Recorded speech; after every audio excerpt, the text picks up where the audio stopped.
Greetings to everyone. My name is Danae Brinson, and I'm delighted to join you today as a Fulbright Program Officer at the United States Department of State's Bureau of Educational and Cultural Affairs. I'm also both a proud graduate of Spelman College and a former administrator there, where I led alumni affairs for more than a decade. In recognition of the Fulbright HBCU Institutional Leaders Initiative, and on behalf of the U.S. Department of State's Bureau of Educational and Cultural Affairs, welcome. We are pleased to host today's Fulbright HBCU workshop for administrators, faculty, and staff around the United States. Please share what institution you're representing today in the chat. We'd love to hear from you. The Fulbright program is the flagship international exchange program sponsored by the U.S. government. It has fostered mutual understanding between U.S. citizens and the citizens of other countries for 76 years. The Fulbright program is funded through the generosity of U.S. citizens. The United States Congress provides an annual appropriation to the U.S. Department of State's Bureau of Educational and Cultural Affairs, otherwise known as ECA, which sponsors the program. Partner governments, public sector and private organizations, and others also support Fulbright, and academic institutions such as yourselves, including HBCUs and other colleges and universities here in the United States and around the world, provide invaluable support for the program by providing financial and in-kind contributions to U.S. students and scholars, foreign students, and visiting scholars. Several nonprofit organizations administer components of the Fulbright program on behalf of ECA, including the Institute of International Education, or IIE, and World Learning. They are here today, and we thank them. And IIE, we thank you for organizing this workshop today. Since 1946, over 400,000 Fulbrighters of all backgrounds, students, teachers, scholars, artists, and professionals from the United States and over 160 other countries have participated in the Fulbright program.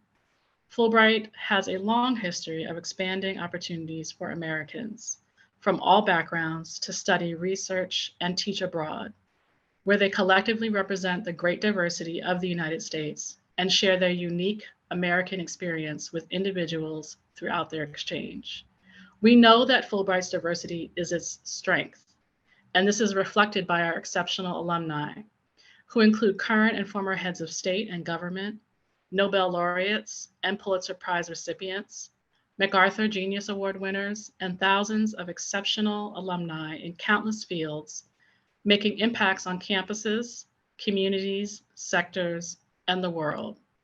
Fulbright has an impressive alumni network, which includes University President, Dr. Ruth Simmons, renowned poet Rita Dove, noted historian, the late John Hope Franklin, artificial intelligence researcher Joy Boylamwini, who was featured in the Netflix documentary Coded Bias, and the new UK Prime Minister Rishi Sunak, as well as some of our alumni here on the panel today and many, many more. We are excited to host today's HBCU workshop and to again recognize the 2022 Fulbright HBCU institutional leaders. In September, Assistant Secretary of State for Educational and Cultural Affairs, Lee Satterfield, commended the 19 HBCUs receiving the Fulbright HBCU institutional leader designation, noting that HBCUs are an important part of the American and global higher education communities, as we know, providing life-changing exchange opportunities for American and international students, faculty, and administrators alike. And she also expressed the hope that these institutions' success encourages all HBCUs to engage further with Fulbright and with the State Department. Today's workshop includes panelists from this year's Fulbright HBCU institutional leaders who will focus on how their HBU has strengthened its engagement with the Fulbright program as a means to enhance campus internationalization and global engagement efforts, essential in this 21st century. As I pause, I will now ask our panelists to join if they haven't already on view.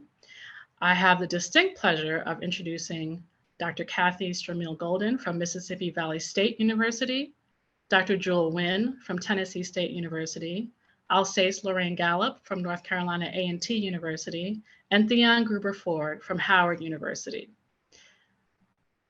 Welcome to you all. I will begin by asking Kathy to start us off by introducing herself and stating the role she plays at Mississippi Valley State University and briefly describing the primary areas of the Fulbright program that her campus works with, such as advising U.S. students, liaising with U.S. faculty who have applied or are applying to U.S. Scholar and U.S. Specialist programs, or hosting scholars in residence or foreign language teaching assistants, known as FLTAs. Kathy, over to you. Thank you for inviting Mississippi Valley State University to be a part of this program. I am, as you heard, Kathy Strohmile Golden. I am the Provost and Senior Vice President for Academic Affairs at the university. I formerly directed international programs, which is my first love, so I've not left that completely behind. At Mississippi Valley, we work with all of the Fulbright programs. We have our most robust program is the Foreign Language Teaching Assistantship Program. I myself have been a Fulbrighter at the Academy for Public Administration under the president of Azerbaijan. I also worked with Western University in Baku. We have a scholar in residence. We advise students. We've had, at least to my knowledge, 5 faculty members who have been Fulbrighters, and I've had the pleasure of working with each of those 5. So as you can tell, we are very much invested in the Fulbright program, and we're excited about the opportunities the program has provided us. Thank you, Kathy. I'll go to Jewel, Alsace, and Theon. Hi, did you said me, right? Yes. Oh, okay. I thought I heard someone else speaking.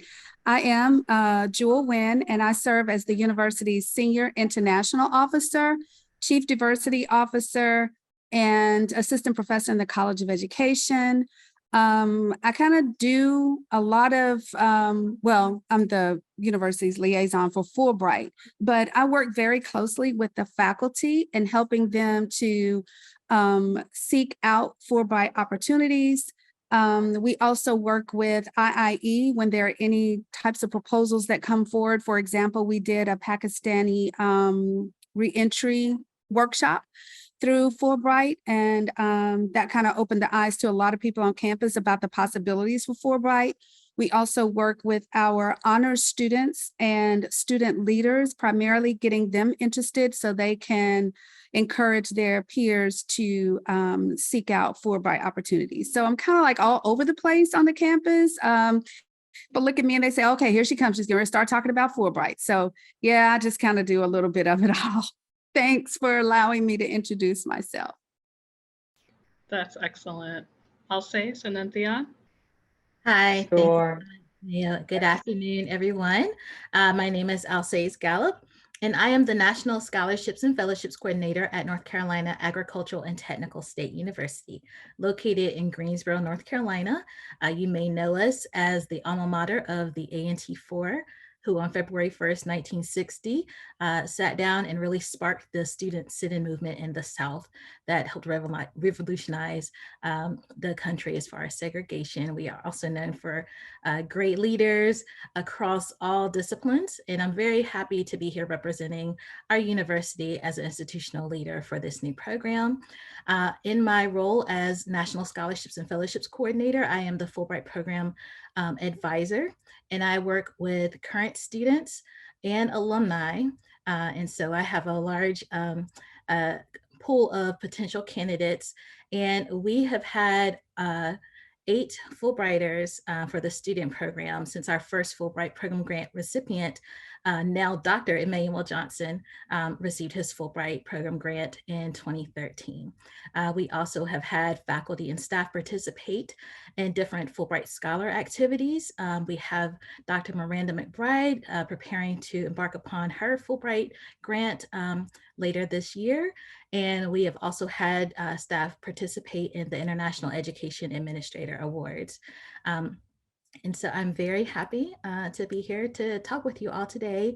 And I also work closely with our Fulbright Scholar Liaison, Tanja May, on our campus. So it was definitely a collaborative effort.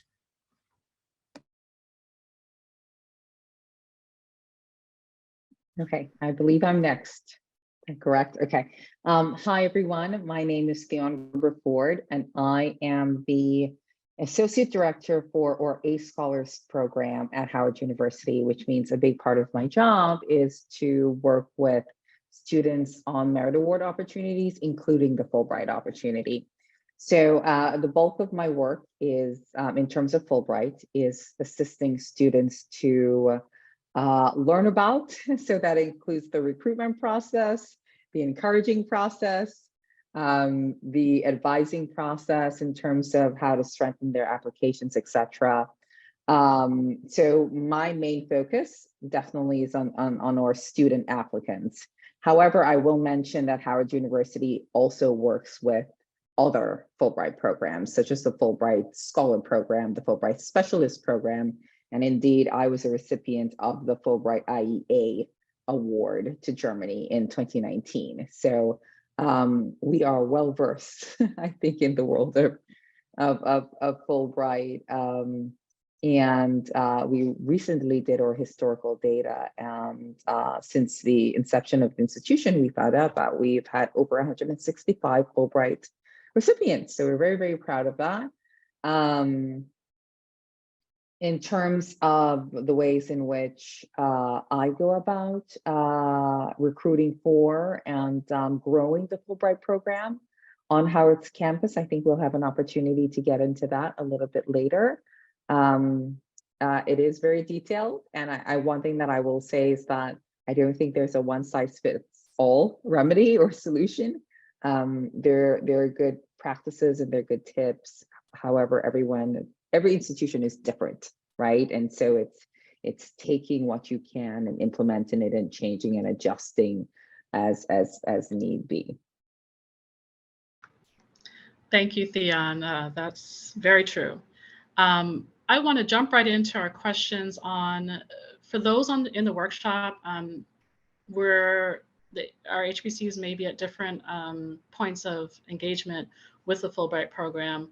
What's your best advice on how to get started?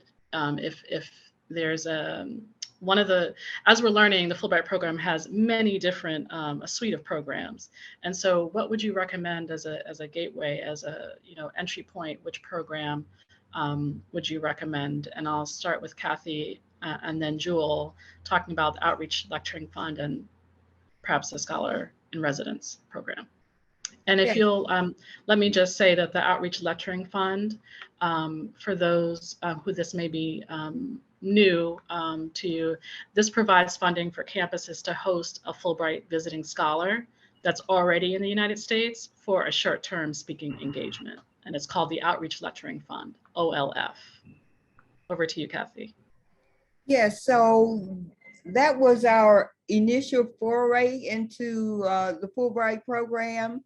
Prior to coming to Mississippi Valley State University, I had done some work with CIEE, and I was working at the United Negro College Fund International Programs Specialist. And so I was able to make connections with quite a few Fulbrighters.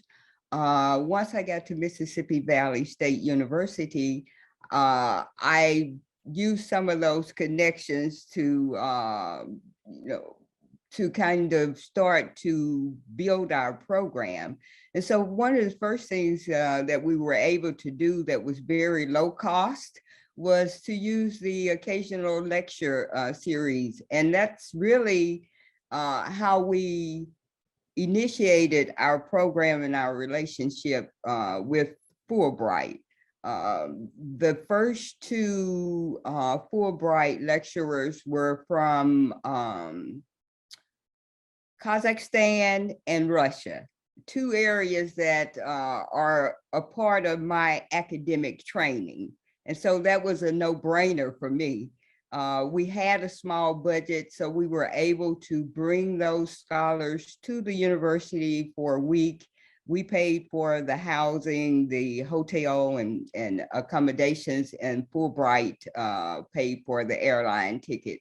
And so that kind of sparked the interest on the campus for other people. A couple of faculty members were interested in Fulbright, and they had done some research. So when we brought those two scholars, they interacted with people on the campus as well as in the community. And so we just built from that, and then we expanded to the FLTA program in 2005 or 6.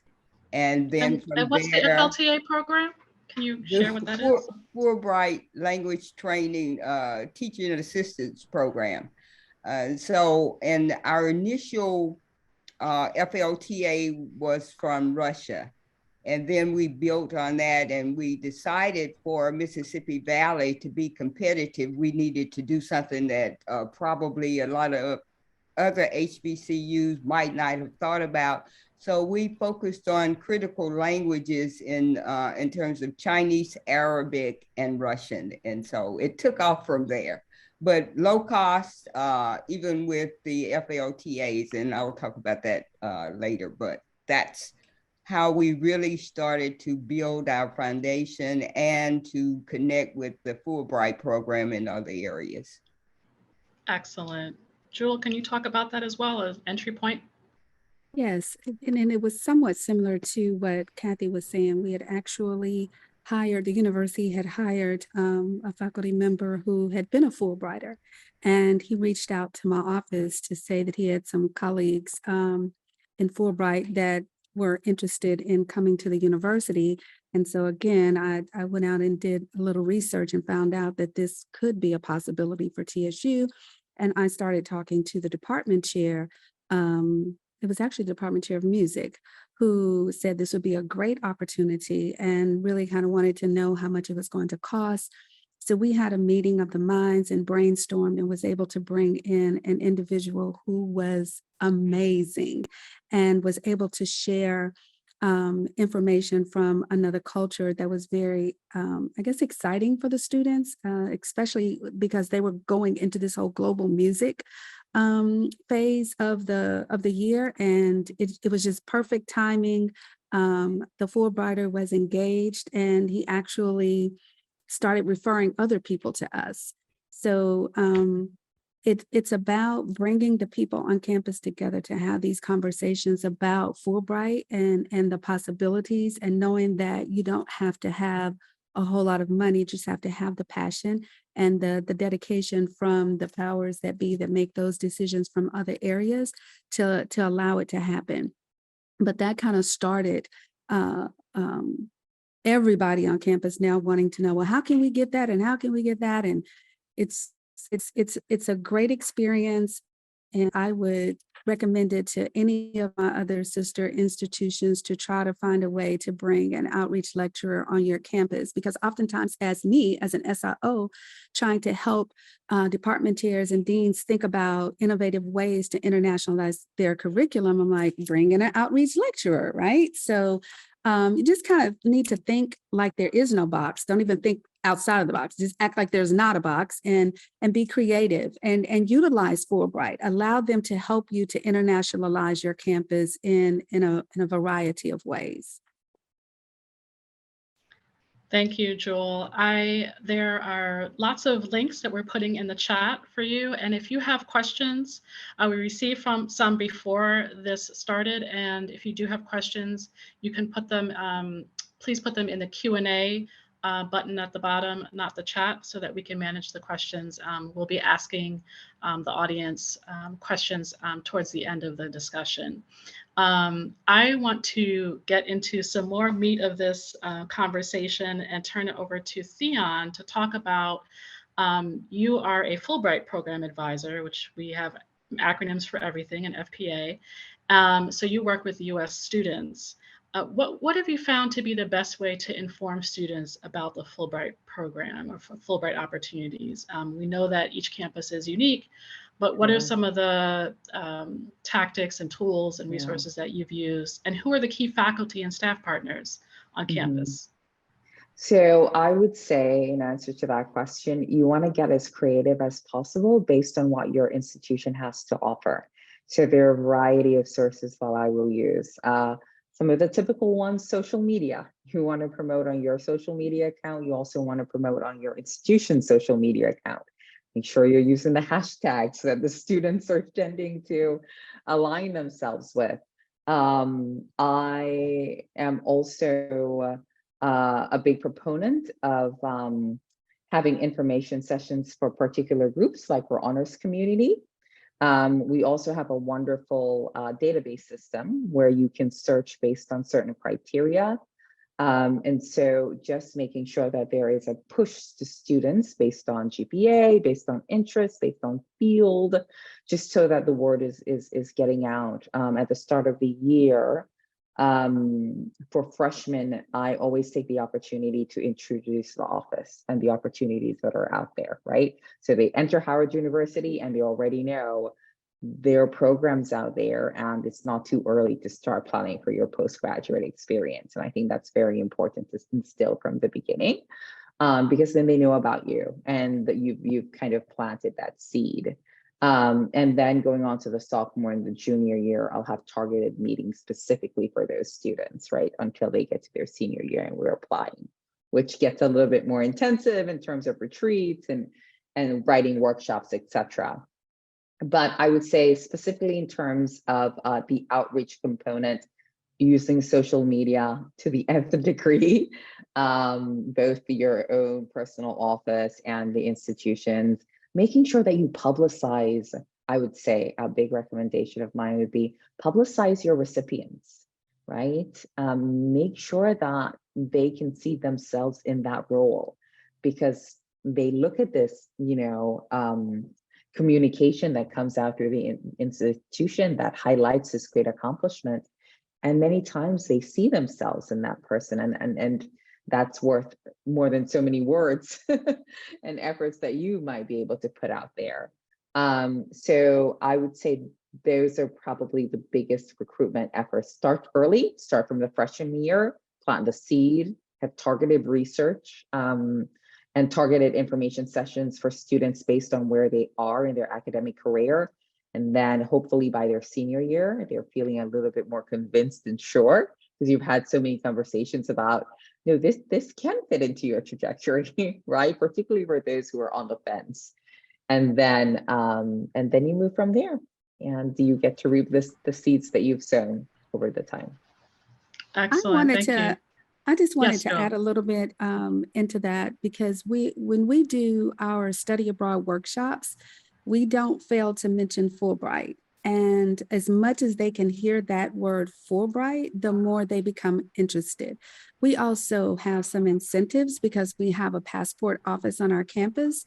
And it helps to generate money for certain things. So we tell them if they do certain things, then they may get their passport paid for. So, with students, you always have to find some type of carrot.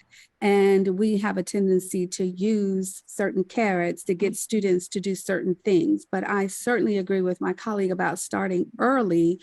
But our study abroad workshops have proven to be very beneficial to introducing Fulbright to our students as soon as they get on the campus. So thank you for reminding me of that, Theon. Thank you. Absolutely. If I could just add one more thing, I think sometimes the students are a little bit hesitant when they think of graduating and not necessarily going to a job, or graduating and going to graduate school. And so then it becomes a conversation about the fact that this is an enriching experience, right? The favorable ways in which most prospective jobs and academic institutions will look at you as a Fulbright recipient, the skills you gain from even applying for this, whether you get it or not, just in terms of being able to tell your personal story and your narrative, and that helping you in whatever applications you plan to work on in the future. So I try so much to highlight the benefits, right? To kind of deflect the doubts that they might have, because I think many of them are a little excited about that year, especially since it's funded. They want to do it. It's just getting to the point where you kind of have to help them see that this is not a waste of time. It really is a good investment in self for most people. Yes, and I think remembering that the more we plant the seeds, it may not be the first time they hear it or the second or the third, you know, and it may be that we're telling them as administrators, but when they hear it from a student who returns or a scholar who returns, that's when it really connects. And telling those stories and seeing our faces reflected in those photographs and in those stories. And we like to share those stories too here at the State Department. We work with IIE and World Learning and our other co-ops to our other implementing partners to share those stories. So the more that you share them, please share them with us so that we can also, we're very active on social media, and it's a great way to reach out to our students because we know that the world has already changed, and we are, if we're not on social media in a specific way, then we are already behind. I wanted to give Alsace an opportunity to share as well, and I see Kathy's hand raised. If you have something quick to share, Kathy, and then we'll move to Alsace for some information and your thoughts at North Carolina A&T University about how you go about this business of Fulbright.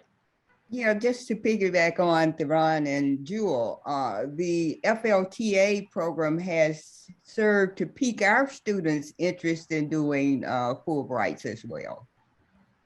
Perfect. And that's the Foreign Language Teaching Assistantship Program, where you can bring foreign language teachers, I'm sorry, they're native speakers, and they would come from national security languages that we're looking for, but also the German, the Spanish, and the French. But if you haven't had a chance to offer Russian, for example, or maybe that's not such a actually, I think that's a great example right now to bring us together. It's about mutual understanding. But to bring other languages to your campus that you may not have the opportunity, and lecturers that can teach that. I mean, they come for a whole year, and of course, they end up sharing about their community, about their culture, so that the students in their classroom and in the community on your campus are learning much more than the language. So thank you for that, Kathy. I will turn it over to Alsace to share about how you work to recruit more students for the U.S. student program and who you work with across campus. Thank you. And I must heartily echo what my colleagues have shared. We may be saying some similar things, but there's different ways you can apply that. So that is a takeaway I would like to share with our audience, is that you will hear some common themes, and it's going to be specific to your own campus. And I believe one of my colleagues mentioned that at the top, there's not one size fits all for an approach.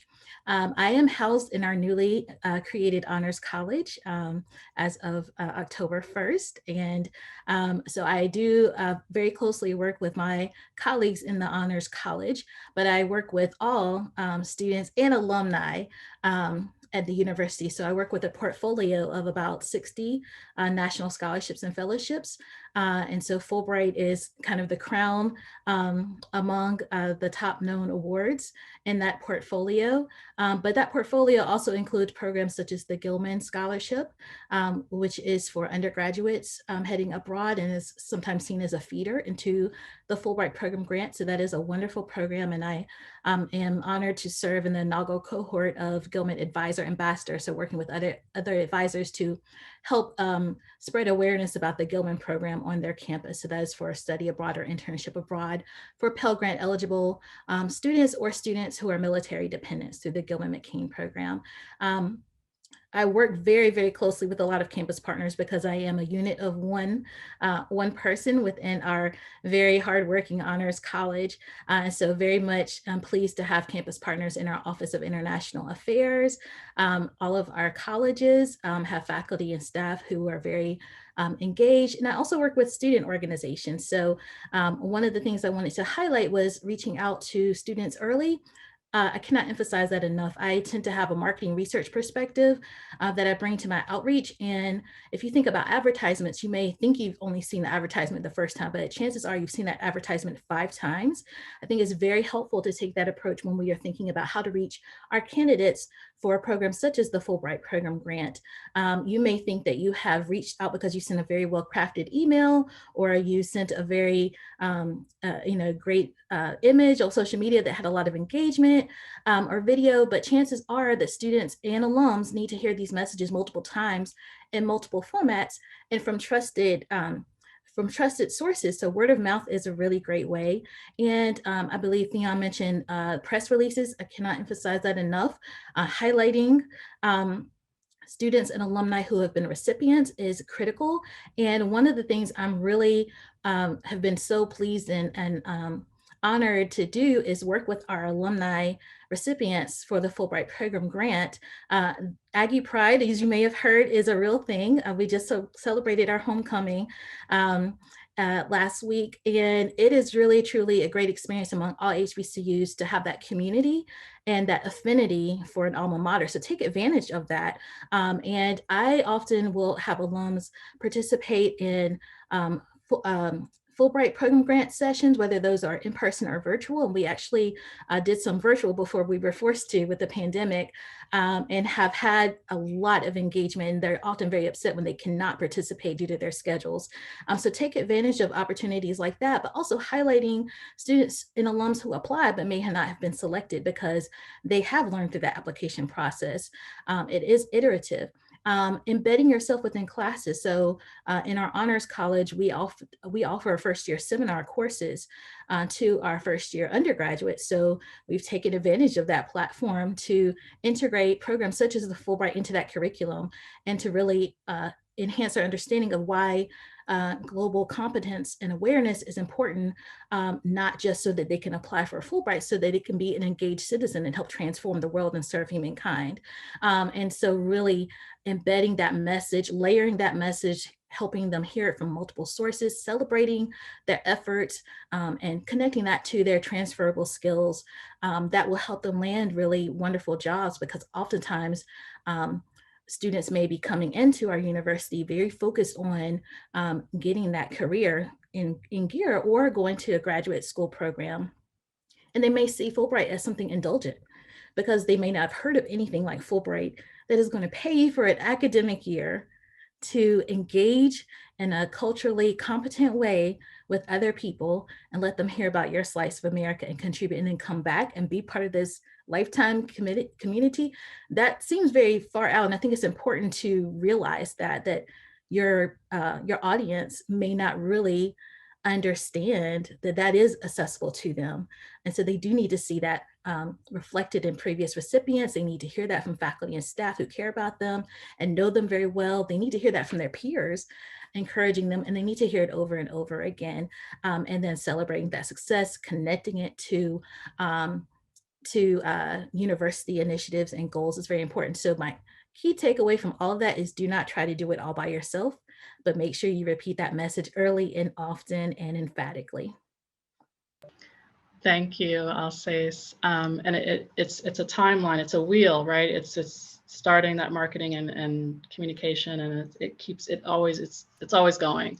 And a key thing that you said, one of the things that I focus on in my work at the Fulbright program at the State Department is alumni engagement. And you talked a lot about alumni and engaging them.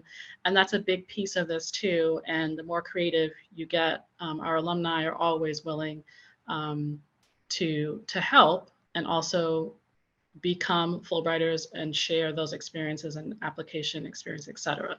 I want to hear from Jewel about the Fulbright Scholar Liaison role. You work with faculty mainly, and there are programs for staff as well, but the Fulbright Scholar Liaison role, working with US scholars, do you feel that your campus has Fulbright-friendly policies that help make it possible for faculty to go on a Fulbright?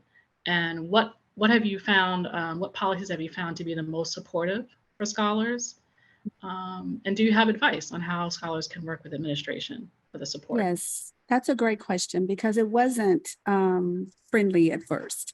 We had to have a lot of conversation about the leave time, which was the biggest issue in academic affairs. And we finally got it figured out after enough faculty and along with myself continue to research best practices to see how other universities were making it successful because it was becoming too stressful for the faculty. And they were like, well, I just don't want to do it if it's going to be like this.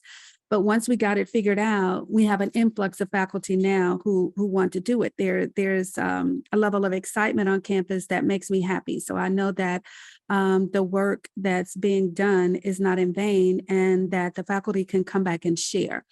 What we've realized lately, which I think is just amazing, is that some of these faculty, when they're in those countries, they're actually developing relationships with people, and they're coming back with MOUs and requests for MOUs and requests for bringing faculty that they've met in those countries to be OLFs and things like that, and foreign language teaching assistants and all of that. So it's almost like a domino effect.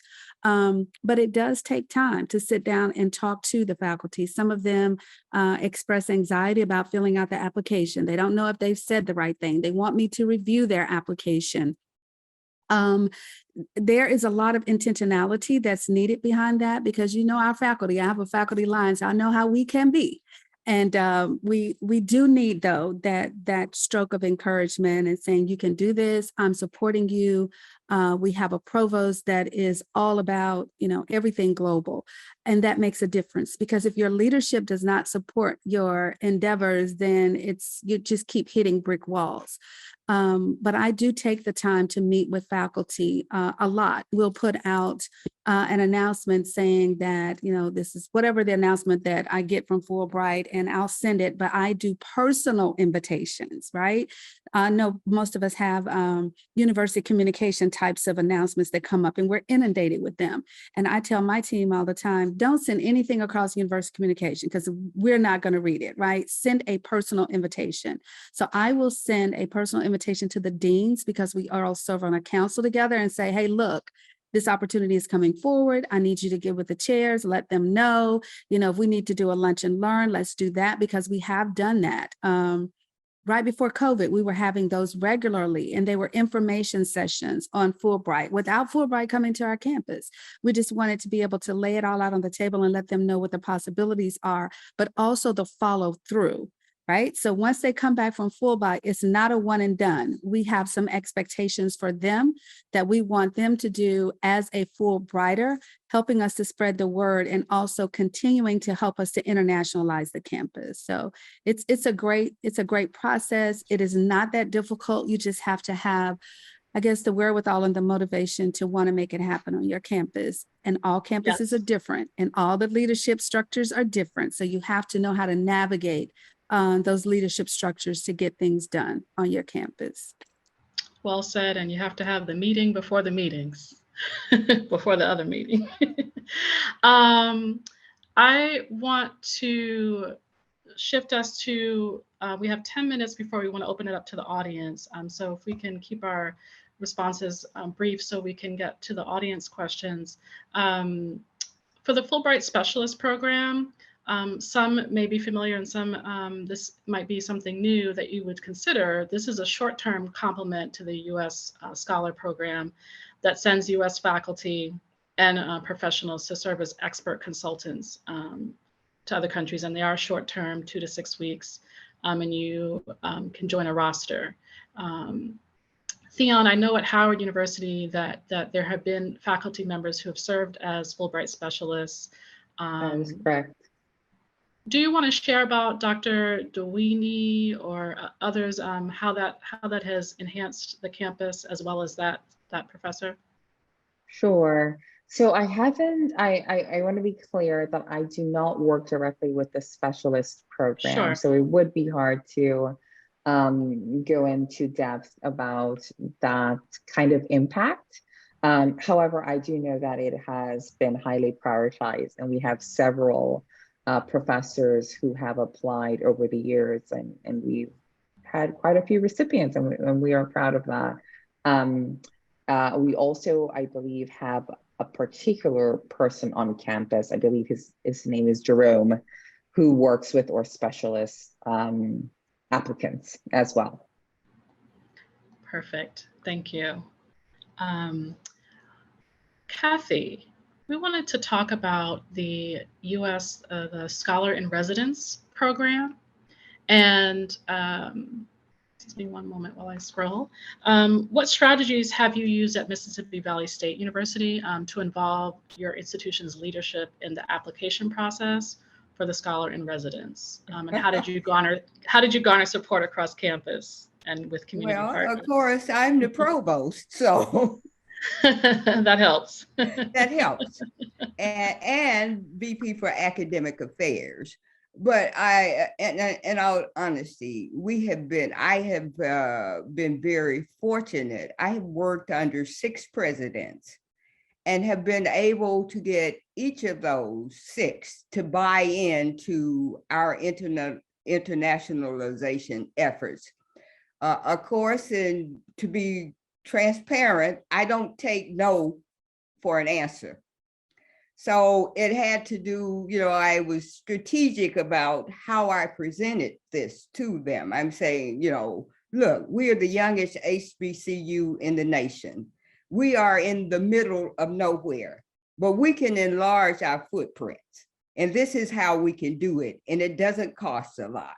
So fortunately, I've been lucky to have presidents and vice presidents who have bought into that idea. And so I've not gotten any pushback from the administration. And of course, in my other life, I was the associate VP for academic affairs. So I think I have some good colleagues. I had good relationships with them. I'm going to claim it anyway. They may say something else. So that's how we've done it. And as far as the department chairs and faculty, they are always looking for ways to, because we're a small faculty, and so they're always looking for ways to supplement the teaching and learning process. And so we actually, myself and the person, Dr. Lokesh, who's now director of international programs, we actually do the applications by and large, but we work with the departments to ask, are you interested in this? And what are your needs? And so we've been able to get that kind of buy-in, just being strategic and catering to a need. Thank you. Thank you. I am going to mention some resources and ask a final question as the moderator, and then turn it over to the questions that we have from the audience.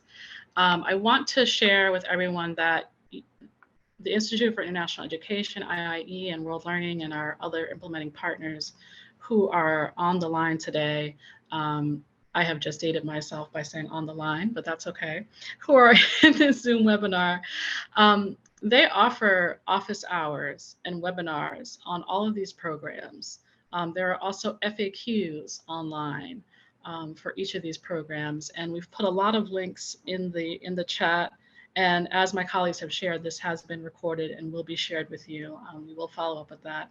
And there's also a Fulbright Fundamentals PowerPoint and presentation that you should have received in RSVPing for this session. Social media, use those resources. You have your alumni engagement that we mentioned. We also have Scholar in Residence alumni hosts who can be mentors. So Kathy and her team, that they can be mentors as you're applying or thinking about applying or going through that process. And for the foreign language teaching assistant program, there also don't think that you have to have a committed class of 25 students. It could be a small number, and you're bringing this language that you want to stand up on your campus that hasn't been able to be taught before. So there are lots of resources that we have and that we've thought about really strategically and specifically to support all of you as you engage and continue to increase your engagement. So I wanted to highlight that. And I know my colleagues are sharing some of those links in the chat. Final question before we turn it over to our audience questions. What do you wish your campus leadership would do to support Fulbright more and highlight what Fulbright is doing? And if we can have quick answers from everyone, and then we'll turn to the audience. So I think we have the support. I think the one area where we can improve, and we're working on that, is getting students to complete the Fulbright application and perhaps getting a few more faculty involved. But as far as support across the campus, I couldn't ask for more. Excellent. Jewel?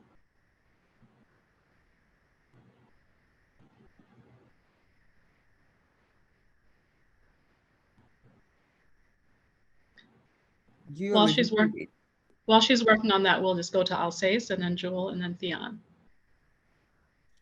If I had a magic wand and could ask our really supportive leadership to add on to their support, I would love to talk about ways we can continue to encourage students to consider international opportunities. We have a very strong professional development culture. And so we've had a lot of, and I say we, I'm used to working with another person in previous roles connected to fellowship advising, but to tie in even more the relevance of Fulbright to professional development and preparedness. But I believe our campus really has a strong global engagement and awareness culture.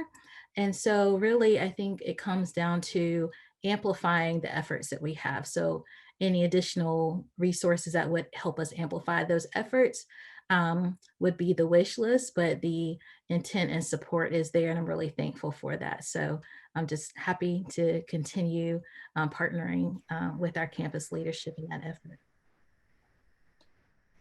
Thank you. Jewel? Yes, I think I mentioned earlier, we have lots of support, and I'm very thankful for the support that we receive. I've even reached out to the provost to ask for some additional funding for some things, and she found it for me. So that makes a difference. Like I said, when you have that support from the leadership, it makes all the difference in the world. And it's also motivating for the faculty to know, especially that the provost, like Kathy, is so supportive. And it just kind of gives them like, that just go for it. Just go for whatever you feel like you need to do to make this happen for you. I know there's some stress sometimes when they have to leave their families and they're trying to figure all of that out. We tell them that the provost is behind you. And if I ask her to meet with us virtually to ensure the faculty that everything is well, there's no problems, she's willing to do that. And the president as well has said, whatever you need to make this program a success, just let me know. Not that we have endless money, that is not what I'm saying, but anything that we ask within reason, we are able to get. So that makes a lot of difference. And again, it makes the faculty feel very comfortable knowing that they have the support of the leadership. Thank you. Thea? So I will echo a lot of what Alsace said. I do believe that our leadership is very, very committed to continuing to internationalize the campus. And so that's always wonderful, and it's helpful in the work that we do as advisors for the Fulbright program. We want to, of course, continue to grow the program as much as possible. And I think a key component of that is just going to be a little doing a little brainstorming about the best ways to incorporate our faculty members in the process, since they tend to be those first-base individuals with more intimate relationships with their students, and they're in an excellent position to give wonderful recommendations for students that would be an ideal fit for the opportunity. Thank you. I There was a question that was submitted before, so we'll go over to the audience questions. There was a question submitted in advance that talked about how long or what to prescribe for the application process. Obviously, we're talking about different programs, the U.S. student, U.S. scholar, and then some that are institutional. What would you say is a fair amount of time to put together an application if it's for a scholar in residence or if you have a student that's applying? And I will start with Jan. Yes. Yeah, I was going to say at least 3 months, and that's kind of cutting it close. I was going to say, I think we'd probably recommend 9. My IE colleagues would probably be in the chat sharing some information to that end. Alsace? I would agree with that. And actually, I've already started for this next application cycle with recruitment. So Fulbright has a wonderful virtual session called the General, I'm forgetting the exact acronym now, GPS. And so now I'm thinking of the GPS definition. But A&T was really pleased to be a pilot for that program that is now used nationally along with other HBCUs in fall 2020. And so that is what I use to sort of do a soft launch often, some type of information session for Fulbright, pretty much right after the Fulbright national deadline, which was last month.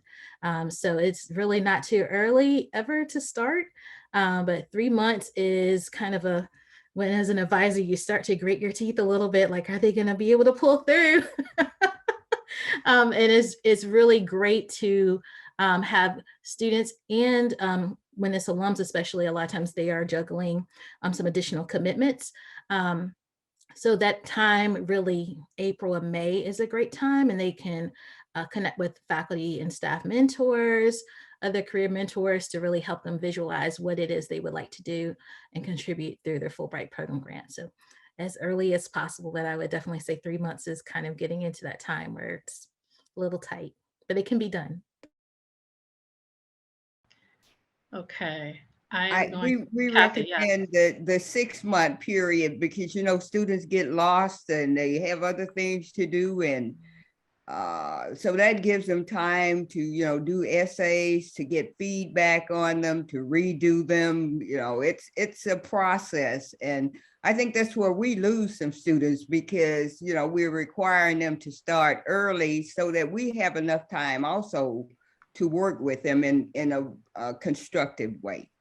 Send them to the writing center, get other Fulbrighters to assist them. And Alsace mentioned GPS is the group presentation sessions, and those are to assist Fulbright program advisors, FPAs that work with US students on their applications. And so we highly recommend that. And we also want you to know, and this was in the chat as well, that there are alumni ambassadors. They apply to be ambassadors and they can come to your campus to talk to your students. So there are more recently have finished their Fulbright experience, and it is best to hear from them, right? They don't always want to hear from us. And so we know that that is a helpful tool and resource that we want you to be aware or be reminded of. Another question from the audience was regarding the FLTA program, the Foreign Language Teaching Assistance Program. And the question is, when you're bringing FLTAs to the US, how do you, as host universities, support the foreign language teachers and offer cultural insights and integrate them into the faculty and student body? Who would like to answer that? Kathy? So I can respond to that after 17 years. But so in terms of support, I was able to get the university to renovate a house on campus where we can host at least 3 FLTAs a year. Each has their own private room and bathroom and a shared living space. We involve them in all of the activities out of the Office of International Programs.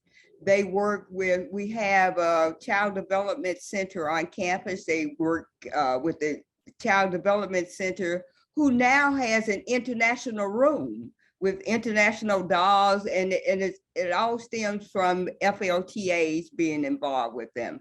They also do projects in the community. They participate in sessions. So we treat them just like any other faculty member. And we also, the program requires that you either allow the FLTAs to take 6 credits a semester, I think, and it says American Studies, so they can be for credit or audit. We actually allow the students to select how they want to access their courses. We give them a staff fee waiver.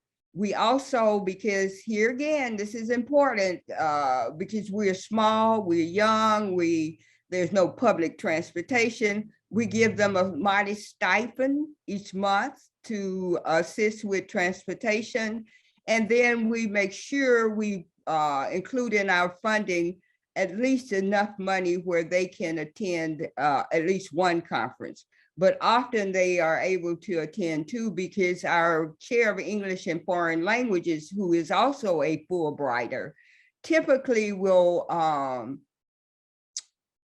support them in one of the conferences he attends, and he also invites them to produce write articles that are sent out for publication. So most of our FLTAs will have a publication when they leave, if they want to.